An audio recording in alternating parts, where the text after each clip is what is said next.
E aí galera, beleza? Aqui quem fala com vocês é Guto Thomas trazendo mais um vídeo de Unity 3D.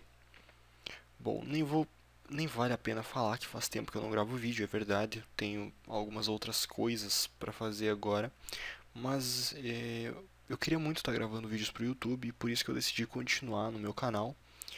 Não que eu tivesse abandonado ele, eu continuava visitando lá, respondendo o máximo de perguntas que o pessoal tinha para fazer, mas agora eu quero voltar fazendo vídeos mesmo, quero voltar de uma forma mais participativa. Então eu resolvi, para não fazer vídeos meio flutuantes no meu canal, eu vou começar a seguir uma série de vídeos focados em um tema só, e a cada vídeo a gente continua com o que a gente estava desenvolvendo. E o que eu pensei que seria bem interessante para a gente fazer é um jogo no estilo estratégia em tempo real. Quem lembra do bom e velho Age of Empires, tanto Age of Mythology também, sabe o que é um jogo de estratégia em tempo real e sabe também o que é um bom jogo de estratégia em tempo real. Então a gente não vai querer replicar o Age, não vai querer replicar nada, mas a gente vai querer desenvolver uma coisa da base até chegar ao conceito básico do que é um jogo de estratégia em tempo real, onde você pode selecionar as unidades, movê-las para um local do campo de batalha, a gente vai poder ter unidades batalhando com unidades inimigas. É, é provável, sem ser muito pessimista, que esse mini curso, essa minissérie de vídeos, não vai chegar ao fim. Não, eu não acredito que eu vá terminar isso aqui, mas eu acredito que a gente vai conseguir desenvolver um material bem interessante e pelo menos gravar aí alguns vídeos até a gente ter um sistema concreto e funcional. Então vale a pena sempre dizer que não é 100% certo que vai dar tempo para gravar os vídeos, que eu vou conseguir terminar a série, mas eu acredito que vai dar para produzir um material bem legal, que vai ficar bem legal, vai ficar bem legal o nosso jogo de estratégia em tempo real. Então não dá para dizer que a gente vai conseguir terminar esse projeto, como eu falei agora há pouco, mas eu vou tentar focar nisso para eu ter no que seguir. Quando eu quiser fazer vídeos, eu vou poder seguir nesse tema aqui. Como eu estou entrando de férias da faculdade bem atrasado, uh, tipo sexta-feira eu vou ter algumas semanas para gravar vídeos porque eu não vou ter nada para fazer além disso. Então, quem sabe eu consiga gravar vários vídeos e cada semana ir postando um deles para tentar dar uma sequência maior no canal, porque o canal está crescendo. Eu agradeço a vocês pelos 1812 inscritos que eu tenho nesse exato momento que eu estou gravando o vídeo. E o canal vem crescendo bastante, principalmente nesse período que eu não estou muito ativo. Então, obrigado a quem está se inscrevendo e está participando aí. Eu espero que vocês estejam gostando do material que eu estou postando. Então, para dar continuidade a isso, vamos começar o nosso tutorial. A ideia para hoje é fazer a unidade básica, ela não vai se mexer, mas a gente vai ter a possibilidade de selecionar a unidade. Como a gente seleciona a unidade em um jogo em um jogo RTS, eu vou chamar de RTS, Real Time Strategy. Então, como a gente seleciona uma unidade, a gente seleciona com um retângulo que a gente desenha na tela. A gente, tipo, igual no Windows, quando a gente quer selecionar os ícones, a gente clica e arrasta e faz bem isso aqui que eu estou fazendo agora. Então a gente vai fazer uma coisa idêntica a isso, só que na nossa aba Game, e quando a gente soltar o mouse a gente vai conseguir selecionar as unidades. Então o primeiro passo vai ser criar essa classe que vai ser o controlador das unidades. Primeiro eu vou só criar um script, que vai ser a base de toda a unidade. A gente vai introduzir alguns conceitos novos durante esses videocursos, conceitos que um programador mais jovem, digamos assim, na área de programação, não vai ter conhecimento sobre.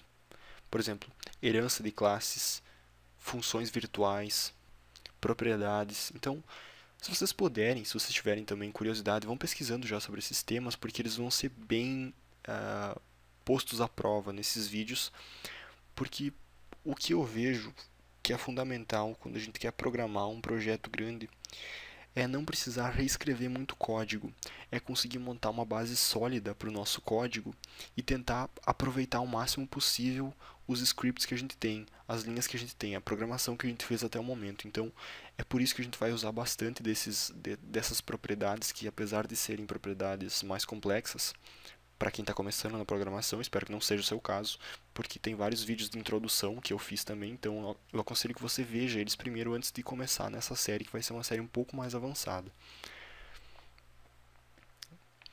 Então, se você puder, pesquise sobre herança de classes em C#, procure sobre propriedades também, sobre métodos virtuais que a gente vai estar usando. Mas é isso. Vamos começar criando a nossa unidade básica. Eu vou chamar de Base Unit. Eu sinto muito se vocês usam, se vocês estão acostumados a usar a programação em português, só que eu gosto mesmo de usar em inglês porque eu não tenho problema com C cedilha e nem acentuação, porque fica muito vago usar um nome sem a pontuação que a gente quer mesmo, que seria um nome em português, um nome de variável em português. Então eu prefiro usar em inglês, que a gente consegue descrever melhor, porque em português não fica bonito. Quando tu precisa de um C cedilha, tu tem que botar um C, quando tu precisa de acento, tu não pode colocar, então não fica legal.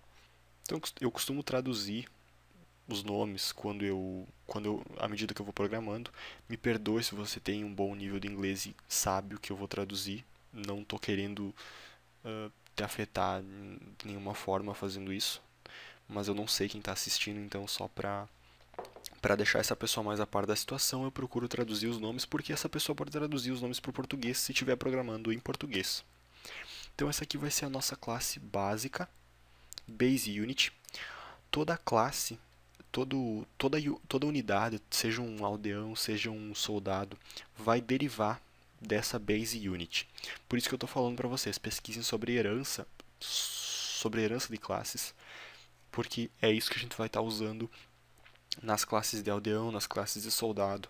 Elas vão derivar de uma classe básica para poder reaproveitar algumas variáveis que são de uso geral, no caso das unidades. Não vou me ater muito a isso porque a gente não vai estar usando isso agora. Então, só o que eu vou fazer é deixar a minha unidade assim. Meu script vai ficar assim, peladinho. Eu vou voltar para Unity e vou criar um outro script. Eu vou chamar esse script de Unit Controller. Então, nessa Unit Controller, que vai ser o nosso controlador de unidades, é onde a gente vai fazer onde a gente vai desenhar esse retângulo de seleção. Espero que você também já esteja inteirado da função onGUI. Basicamente, essa função permite que nós desenhemos qualquer coisa na tela. Tem vários vídeos sobre isso também. Então, como a gente pode pensar em uma lógica para quando a gente for fazer esse retângulo, que a gente pode clicar em um ponto e arrastar o cursor do mouse para desenhar o retângulo. A primeira coisa é, pensem que quando a gente for...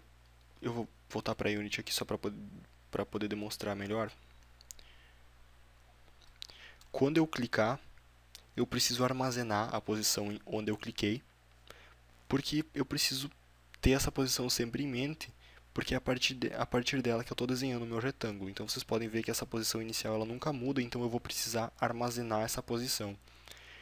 O que vocês podem concluir disso é que a gente vai ter que ter um campo. Eu vou setar o campo como privado, eu não preciso que nenhuma classe consiga acessar esse campo. É um campo só para eu fazer esse controle. Ele é do tipo vector2, por quê? Porque uma coordenada de tela tem os campos x e y, então eu só vou precisar de um vetor 2. E eu vou chamar de underline initial position.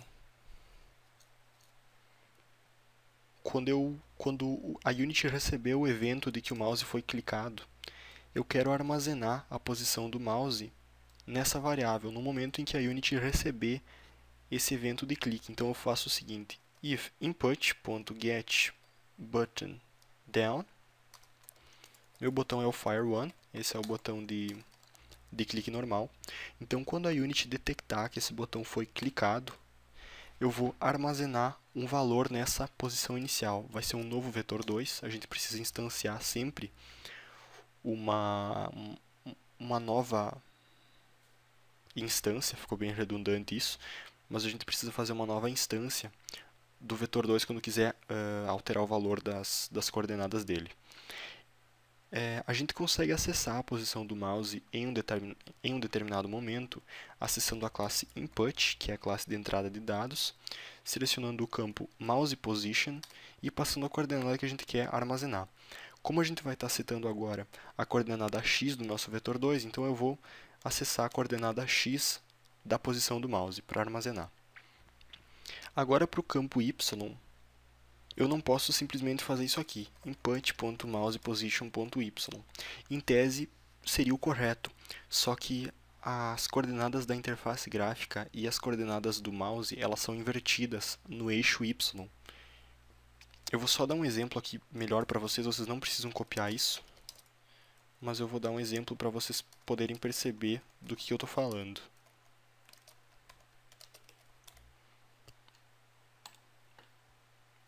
Eu vou anexar esse script à câmera, pode ser, não tem problema.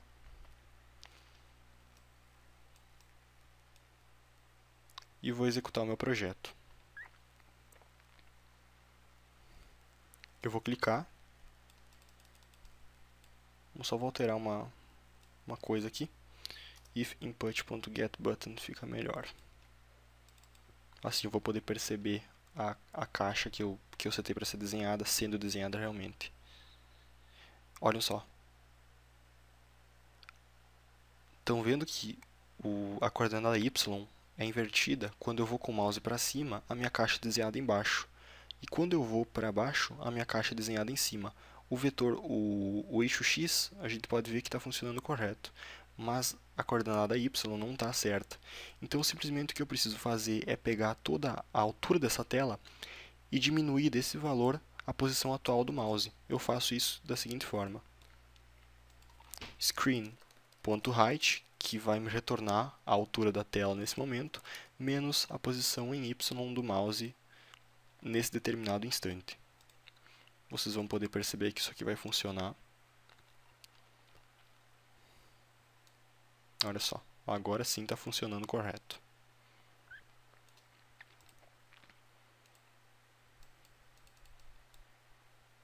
Claro que eu não quero desenhar mais essa caixa aqui e eu vou setar o método para getButtonDown.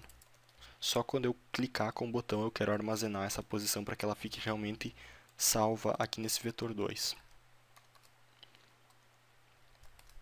Agora eu vou fazer um if que vai ser verificado enquanto o meu botão de clique do mouse estiver sendo pressionado, para que a gente possa então desenhar essa caixa.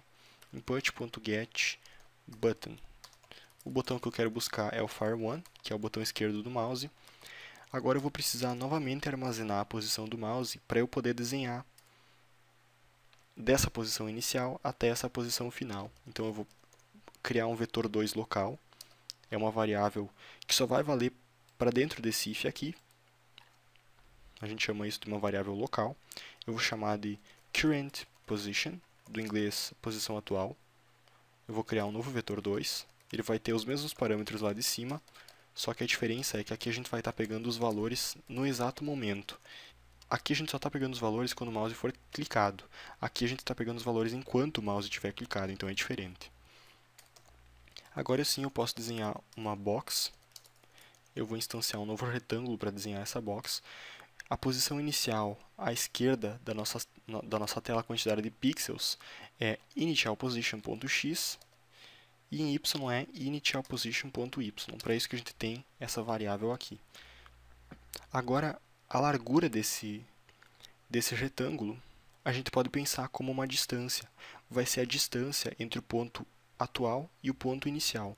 E a gente calcula a distância fazendo o final menos o inicial. Então, currentPosition.x menos initialPosition.x.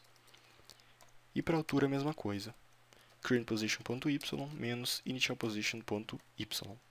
Aqui a gente só tem que passar um parâmetro para ser escrito dentro dessa caixa. Eu só vou passar uma string vazia. Depois a gente desenha uma textura bem legal. Ok, agora eu acredito que já esteja funcionando o nosso sisteminha de desenhar realmente a caixa de seleção. Vou executar o meu projeto. E vejam só, a gente tem uma caixa de seleção. Seria igual a do Windows se não fosse esse layout esquisito da Unity aqui, mas tudo bem. Tá bem parecida.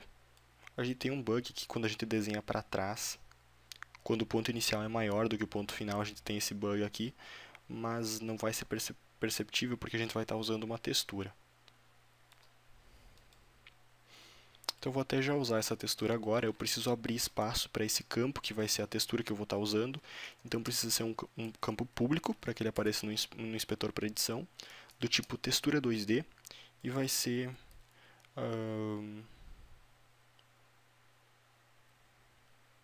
rectangle texture, textura de retângulo, alguma coisa assim. Agora eu vou mudar o método para GUI.box para GUI.drawTexture, desenhar uma textura. E aqui, ao invés de passar essas aspas aqui, eu vou passar como conteúdo dessa drawTexture essa textura que eu criei a variável agora. Então, rectangle texture. Essa vai ser a textura que vai ser desenhada dentro desse método aqui. Eu vou salvar, vou voltar para Unity e vou trazer essa textura que eu vou estar usando. Vou criar aqui algumas pastas para eu poder dividir melhor isso. Uma para texturas e outra para scripts, que é o que nós temos até o momento.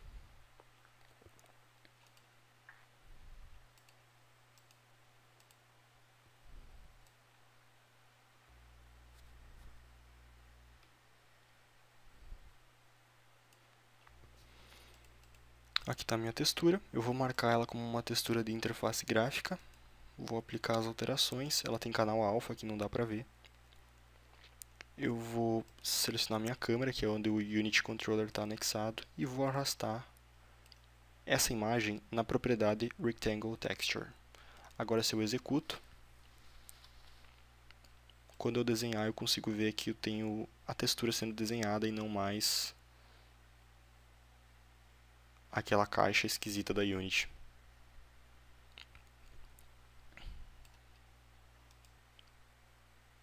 Só que agora como a gente vai fazer para que os objetos que estão sob o retângulo de seleção sejam realmente selecionados?